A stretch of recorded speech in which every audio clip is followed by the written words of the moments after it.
মুসলিম বিশ্বের কাছে মূর্তিমান আতঙ্ক ইসরায়েলের ভয়ঙ্কর গুপ্তচর সংস্থা মোসাদের হীন চক্রান্তে ইরানের মাটিতে ফিলিস্তিনের স্বাধীনতাকামী সংগঠন হামাসের প্রধান ইসমাইল হানিয়া নিহত হওয়ার পর থেকেই চলছে মধ্যপ্রাচ্য।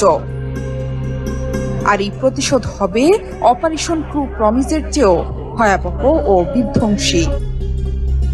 এই ঘোষণার পর থেকেই ইসরায়েল জুড়ে নেমে এসেছে আতঙ্ক আর হামলার আশঙ্কা।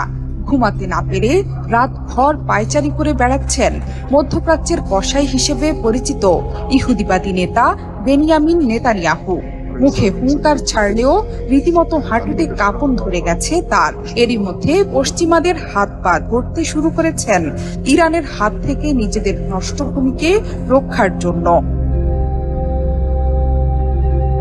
তবে ইসরায়েলের কোনো আবদার ফেলতে পারে না তাদের প্রধান দোসর আমেরিকার নেতৃত্বাধীন পশ্চিমারা। তাই সবাই উঠে পড়ে লেগেছেন ইরানকে নিবৃত করার জন্য।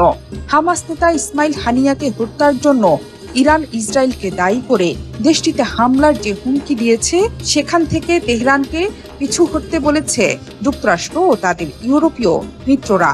অনুরোধ করেছে আরেকবার ভেবে দেখার জন্য।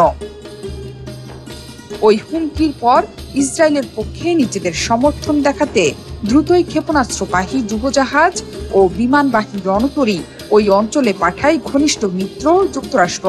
কিন্তু তাতেও আশ্বস্ত হতে পারছে না ফিলিস্তিনিদের আজন্ম শত্রু ইসরায়েল। তাই শুধু যুক্তরাষ্ট্রই নয়, অন্যান্য পশ্চিমা নেতাদেরও মাঠে নামার জন্য অনুরোধ করেছে ইসরায়েল। এরই মধ্যে সাড়া দিয়েছে ফ্রান্স, জার্মানি, ইতালি ও যুক্তরাজ্য। হোয়াইট হাউস সতর্ক করে বলেছে, ইরান ও তাদের সমর্থিত সশস্ত্র গোষ্ঠীগুলো দ্রুতই ইসরায়েলে উল্লেখযোগ্য হামলা চালাতে পারে। একই ধারণা পোষণ করে আসছে ইসরায়েল। জার্মানি ও যুক্তরাজ্য ইরানের প্রেসিডেন্ট পেজেশকিয়ানকে এই পরিস্থিতিতে উত্তেজনা প্রশমন করতে বলেছে। তবে তিনি বলেছেন, ওই আক্রমণের জবাব দেওয়ার অধিকার তার দেশের রয়েছে এবং জবাব হবে কঠিন এবং সুবিস্তৃত।